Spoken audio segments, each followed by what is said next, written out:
Greetings, travelers. Welcome to Gilgal. My name is Nathan, and I'm of the tribe of Judah. What's that you're asking? You want to know the meaning of the 12 stones piled there? Well, that's a pretty amazing story. Actually, I was there when that cairn of stones was built. Would you like to hear the story? Well then, come sit down by my campfire and I'll tell you. First, you need to know that I was one of those Israelites who was born in the wilderness after my people escaped from Egypt about 70 years ago. As you may have heard, our God, Yahweh, promised to give us this land where we are right now, this land of Canaan. But when my people, my ancestors, came to the borders of Canaan many decades ago, and they saw the strength of the men who lived here, they were afraid. They didn't really believe that God could give them this land. And God was angry with them. He sent them back out into the wilderness to wander for 40 years. He said, "Your generation shall never enter the land, but I will give this land to your children." I am one of those children. I was born in the wilderness and I grew up waiting to enter into this land that Yahweh had promised us. Well, the day finally came. We were at the borders, and God had already given land on the other side of Jericho to the half-tribe of Manasseh and to Gad and to Reuben. And their armies were going to march with us across the Jordan to take this land. You know, at that time, I was a young man. I was 20 years old. I was a new recruit in the armies of Israel. I was pretty excited. I'd never been to battle before, but I'd been practicing. I'd gotten pretty good at the use of my sword and my shield, and I was pretty excited to see what God was going to do. We'd been practicing at Shittim, and when the word came from Joshua, our leader, that it was time to move out, wow, my heart just beat with anticipation. Well, we set off. We finally came to the borders of the river of Canaan. We came to the river Jordan, and to our dismay, we saw that the river was at flood stage. It was much deeper and wider than it normally was. In fact, the water was roiling and turbulent. My heart started to beat with fear. How on earth were we going to cross that? You know, I couldn't swim. In fact, most of us couldn't swim. You don't get much opportunity to learn how to swim when you're living in the desert. Not to mention the fact that we were all weighed down with our camping gear and our weapons and our shields. I thought we were going to have to turn back. But Joshua said, "Just let's camp here and wait." So we camped. We waited for 3 days. Then Joshua and the leaders of the people went through the camp. They said to us, "Consecrate yourselves this day to the Lord. Give yourselves mind, heart, body, and soul completely to Yahweh, your God. For tomorrow you will see him do wonders, and you will know that he is going with you into the promised land, and that he will give you the promised land and overcome all your enemies." Joshua went on to say that we were to follow the Ark of the Covenant, which the Levitical priests who accompanied us had been carrying with us as we traveled. Joshua said, "The Ark of the Covenant will go on before you. The Levitical priests will carry it into the river and stand still. And when they do, the river will stop flowing and you will all cross safely over on the other side." Wow, I was so excited.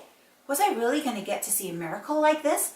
I had heard my parents talk about how God parted the Red Sea for them. And then after the Israelites were all safely across, the waters came crashing down and drowned the Egyptians and all their armies. I could hardly wait. Well, tomorrow couldn't come soon enough for me. I could hardly sleep that night. But finally, morning broke, and we all assembled in our military units according to our tribes, and we made sure to stay 2,000 cubits away from the Ark of the Covenant, for it was holy. It was where God dwelt with us. So we stood in line, but you know, it was going to take a long time for us to get across. There were 40,000 of us. We stood there watching to see what would happen.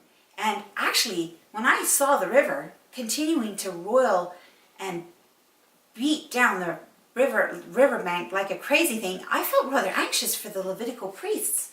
How were they going to step into that water without losing their footing? I didn't understand. Why couldn't God just cut off the water first?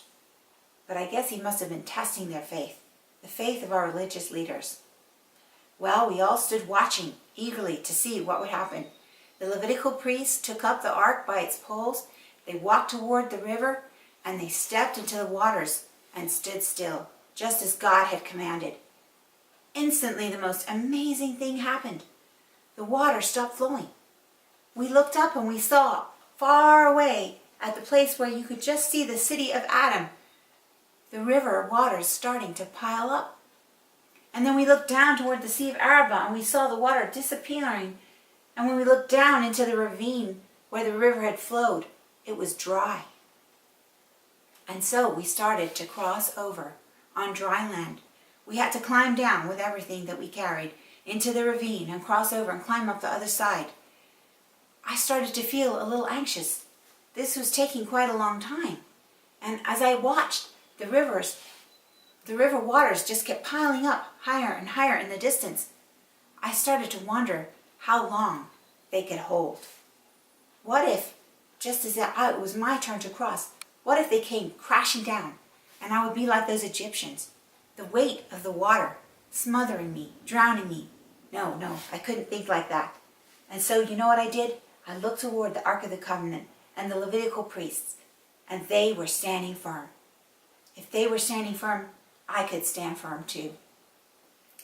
Finally, my turn came. I clambered down and scrambled into the ravine and safely made it across. Eventually, we all made it safely across. I was so glad. I know I shouldn't have felt afraid, but I did. I was so relieved. Now the priests could come out of the water, out of the riverbank, and we would all be safe in the Promised Land. But wait, what was happening now? What was Joshua doing? Oh, he was commanding the 12 of the leaders of our people to go back down into the riverbed. And in fact, not just down into the riverbed, but to march the 2,000 cubits to where the ark and the Levitical priests were standing in the riverbed. And they were to take up 12 stones, one for each of the tribes of Israel. And Joshua was saying to the people, "These 12 stones you will carry with you to the place we camped tonight, and they will be a memorial to you, so that when your children ask you, saying, 'What do these 12 stones mean?' you will tell them, 'This is to remind us that God cut off the waters of the Jordan River so that the people of Israel could cross safely over into the Promised Land.'" Well, actually, I thought that was a pretty good idea. We wouldn't want to forget such an amazing and wonderful miracle that God was doing. Eventually, the 12 men finished their task. They carried their 12 stones out, clambered up out of the river bed, and stood safely on firm ground. I looked again, anxiously, at that pile of water growing in the distance, and I breathed a sigh of relief. Now we could finally get going. I felt a little sorry for those Levitical priests. They'd been standing there all this time, carrying the Ark of the Covenant. They must be exhausted. Perhaps they're even a little anxious. But what? Now, what is Joshua playing at? He's gone back into the river too. He's gone back into the riverbed, and now he's marching the 2,000 cubits to the Ark and the Levitical priests. Oh, I see now. He's also building a cairn. He's taking 12 stones, and he's building a memorial right there on the opposite bank where the Levitical priests and the Ark are standing. I guess that's a good idea too. It will be a memorial for generations to come. By the way, have you seen that cairn? If you haven't seen that cairn, you should take the time to go look. It's really not that far away from here. Of course, it's on the other side of the river, but I recommend you go see that one too. Anyway, back to my story. Finally, Joshua finished building his cairn, his memorial. He came out of the river, and then he called to the Levitical priests, "Come out of the river Jordan."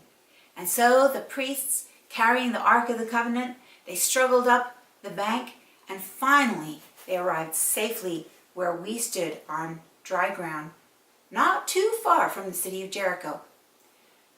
The most incredible thing happened. The moment they were all safely on this bank, we watched as that tower of water in the distance collapsed.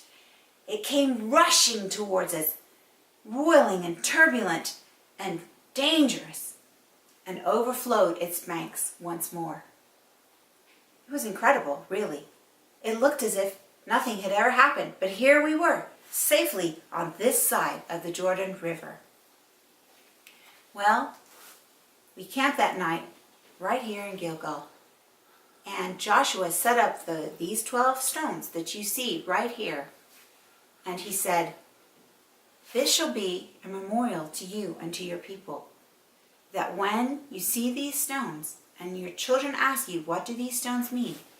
You will say to them, this is to remind us that Yahweh, our God, brought us safely across the Jordan River into this land that he promised us." And I'll tell you what, men, as you can see, God kept all his promises to us, for we now possess this wonderful land of flowing with milk and honey. And people like you come and trade with us here. And you know, not only did this cairn of stones get set up to remind us, God wanted it set up so that people like you could know that Yahweh is the true God of the universe, that he is the God of this earth, and he's greater than all gods. He wants every person in every nation to know that Yahweh is God, and that they can know him, that you can know him, and that you can become his children. You can follow him. You know, Yahweh is truly worthy to be followed. He's faithful. He keeps his promises. He's powerful. He's good and kind. So come, follow Yahweh.